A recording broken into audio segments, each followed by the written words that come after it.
The Kazan phenomenon, Russian.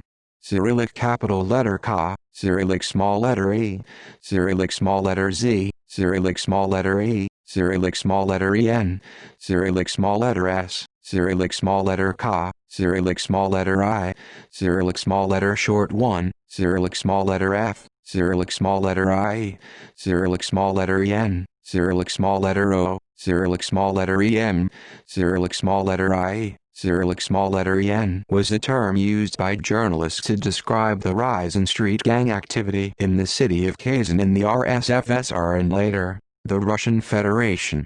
From the early 1970s, Kazan had a particularly bad reputation for juvenile delinquency, and a substantial portion of young males in the area of both Russian and Tatar background joined youth gangs, which fought amongst each other for territory, principally using improvised or melee weapons. At the time, firearms were not widespread in Russia and were hard to come by.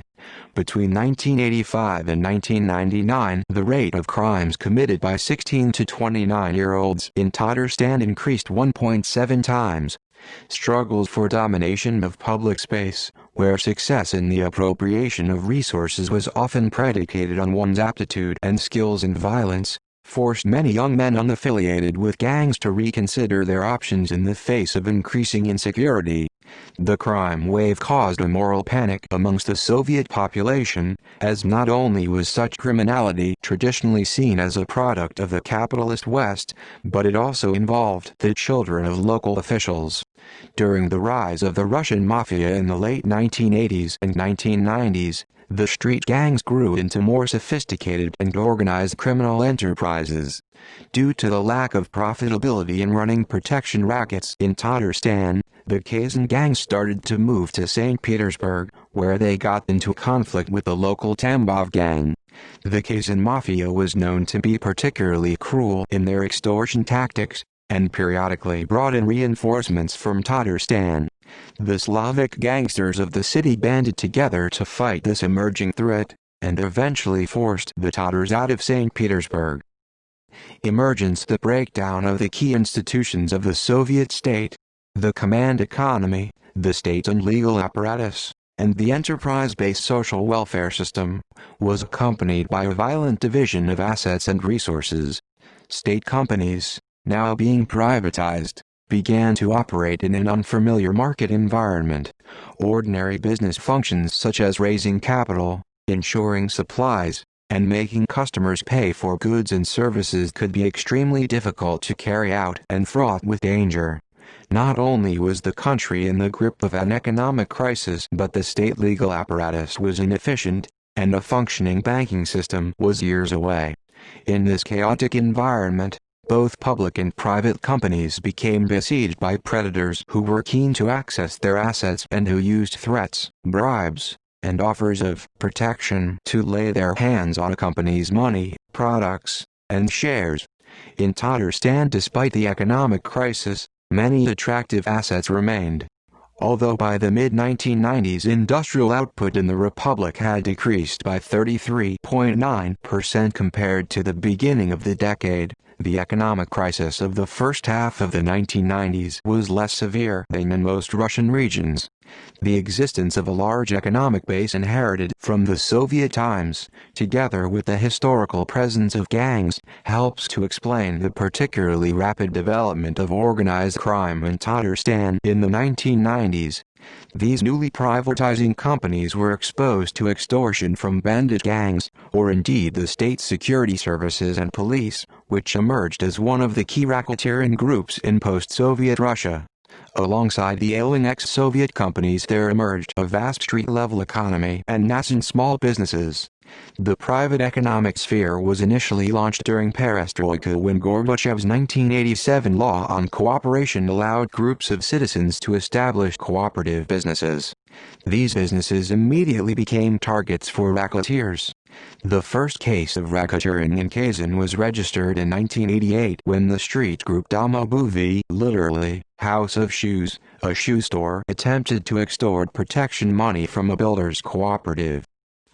Although at the beginning of the 1990s, most cooperatives disappeared under the pressures of state taxation and competition from new private companies, New small businesses soon began to emerge, mainly in the unregulated informal and semi-formal service sector.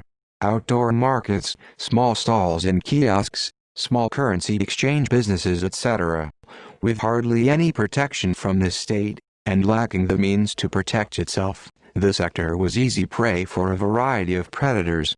All over Russia, street neighborhood groups were at the forefront of the new processes of accumulation, although the specific dynamics of relationships between street groups and other violent actors still await investigation.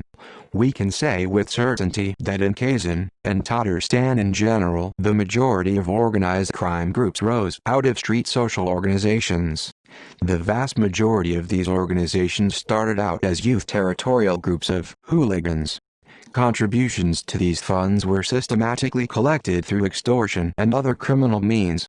In Kazan, most such groups, excluding specialized gangs such as drug gangs, emerged out of territorial youth groups. Currently, all such communities have youth gangs as part of their structure. The main Kazan Grupirovki, Gvardala, Mirny, Shadura, 56th Gvardal, Sotsgorod, Telstudioya, Kadi Taktash, Zika, Nitsi, Boriskovo, Burvaki, Tatakivo, sought to divide the city among them. In order to retain and expand their control over territory, they needed to mobilize significant forces. They put serious pressure on local young people to join their gangs.